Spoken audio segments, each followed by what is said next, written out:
السلام علیکم ورحمۃ اللہ وبرکاتہ۔ تعمیر ادب کا 100واں حصہ یعنی 3rd پارٹ سٹارٹ ہو رہا ہے۔ بسم اللہ الرحمن الرحیم۔ دعا۔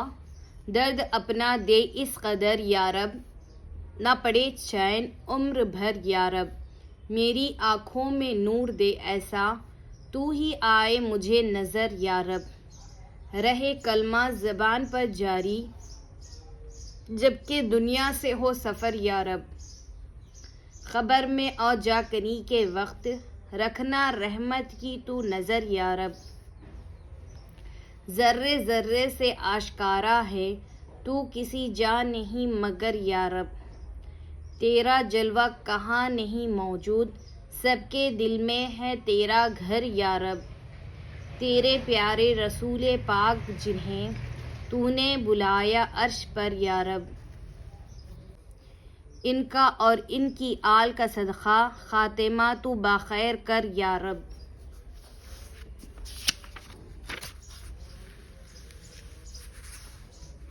رب العالمین،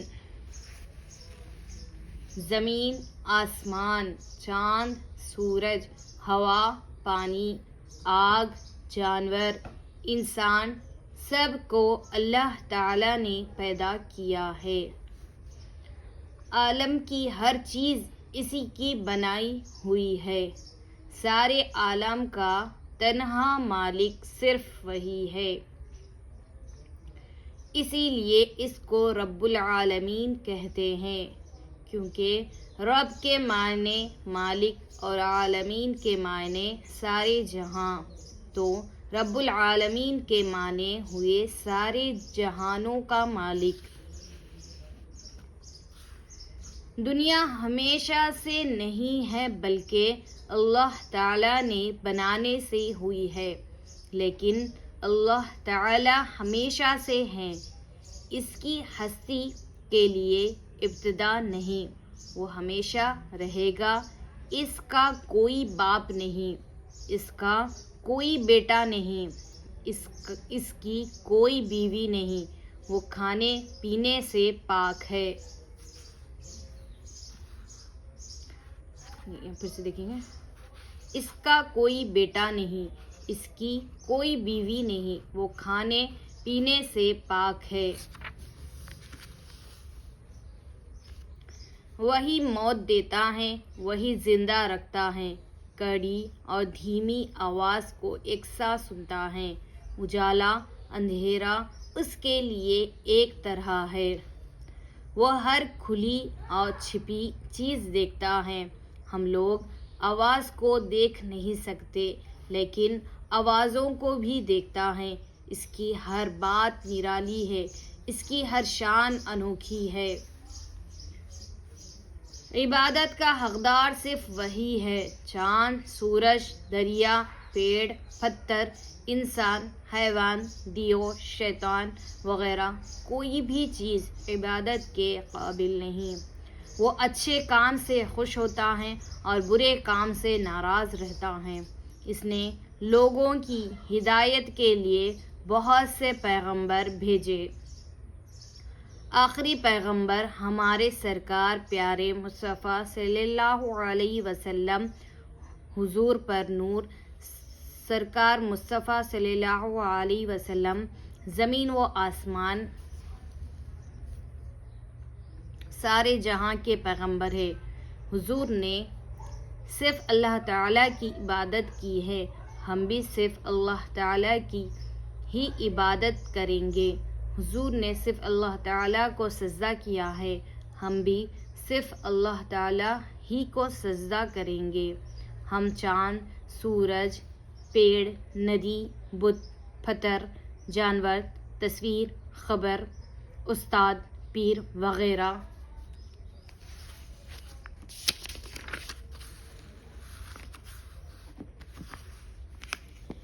کسی کو ہرگز سجدہ نہیں کر سکتے، کیونکہ حضور نے اللہ تعالیٰ کے سوا کسی دوسرے کو سجدہ کرنے سے منع فرمایا ہے۔ ہمارے سرکار نے سارے جہاں کا اکیلا خدا صرف اللہ تعالیٰ کو مانا ہے، ہم بھی سارے عالم کا اکیلا خدا صرف اللہ تعالی ہی کو مانتے ہیں اور انشاءاللہ مانتے رہیں گے۔ ہستی یعنی ہونا، ہدایت اچھی راہ دکھانا، عبادت کسی کو خدا مان کر اس کے لیے کوئی کام کرنا تاکہ وہ خوش ہو، ابتدا، شروع، پہل، منع، روک، قابل، لائق۔ سوالات دیکھیے۔ زمین و آسمان، چاند اور سورج وغیرہ کا مالک کون ہے؟ خدا تعالیٰ کے سوا کسی دوسرے کو سجدہ کرنا درست ہے یا نہیں؟ ہم لوگ تو ہوا کو نہیں دیکھ سکتے، لیکن تمہارے نزدیک کوئی ایسا ہے جو ہوا کو بھی دیکھتا ہے؟ ہدایت۔ آگے دیکھیے۔ پیارے مصطفیٰ صلی اللہ علیہ وسلم، سارے جہاں میں سب سے بڑا اللہ تعالیٰ نے حضور پرنور سرکار مصطفیٰ صلی اللہ علیہ وسلم کو بنایا ہے۔ اللہ تعالیٰ نے حضور کو چاند، سورج، سمندر، پہاڑ، پتھر، درخت، سبزہ، حیوان، جن، فرشتہ، انسان، زمین، آسمان وغیرہ سب کا حاکم اور رسول قرار دیا ہے۔ حضور کی طاقت کے سامنے چاند اور سورج، زمین و آسمان دم نہیں مار سکتے۔ صلی اللہ علیہ وسلم۔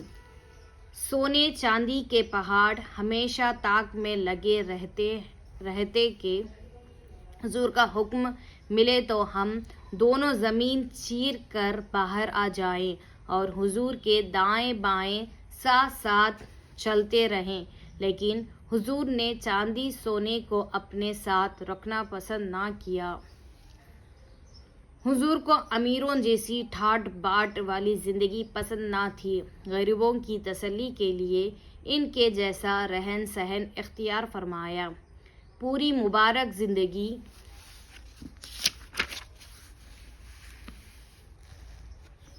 سادگی کے ساتھ بسر فرمائی۔ خادم اور غلام آپ کی بارگاہ میں موجود رہتے تھے اور آپ کے بہت سے کام انجام دیتے تھے، لیکن آپ کی سادگی تو دیکھو۔ ایسا کئی بار ہوا ہے کہ اپنے نورانی کرتے میں خود پیوند لگاتے، اپنے مقدس ہاتھوں سے اپنی نورانی کپڑے دھوتے، گھر کا کام کاج خود بھی انجام دیتے تھے، صلی اللہ تعالی علیہ وسلم۔ حضور کے جو دو کرم کا حال یہ تھا کہ بے شمار دولت لٹا کر دوسروں کو تو مالدار بنایا کرتے تھے، لیکن خود گھر کے چولہے میں 2 ماہ تک آگ جلنے کی نوبت نہ آتی۔ گھر والے صرف چوہارے اور پانی پر گزارا کرتے تھے، صلی اللہ علیہ وسلم۔ حضور کی سادہ زندگی سن کر یہ خیال نہ کرنا کہ حضور مجبور اور محتاج تھے، معاذ اللہ۔ بھلا سوچو تو صحیح کہ جس پیغمبر کو اللہ تعالیٰ نے زمین و آسمان کے خزانوں کا مالک بنایا ہو، کیا وہ محتاج ہو سکتا ہے؟ ہرگز نہیں۔ حقیقت یہ ہے کہ حضور نے اپنے رب کو خوش کرنے کے لیے جان بوجھ کر سادہ زندگی پسند کی، صلی اللہ تعالی علیہ سے جان نہ چراؤ، ماں باپ کا حکم مانو، بسم اللہ کر کے کھانا کھاؤ اور پانی پیو، کھا پی کر الحمدللہ کہو، نفرت چڑ، آموختہ پڑھا ہوا سبق، دیندار جو دین کی بات پر عمل کرتے ہیں، ادب، عزت، لحاظ، الحمدللہ، شکر ہے اللہ تعالیٰ کا۔ سوالات دیکھیے۔ غلام رسول کھانا کھا کر کیا پڑھتا ہے؟ سلمہ کون ہے؟ وہ رشتے میں غلام رسول صلی اللہ علیہ وسلم کی کیا لگتی ہیں؟ غلام رسول کو بسم اللہ پڑھنا کس نے سکھایا؟ جزاک اللہ۔ انشاءاللہ پھر ملیں گے اگلے سبق میں۔ السلام علیکم ورحمۃ اللہ وبرکاتہ۔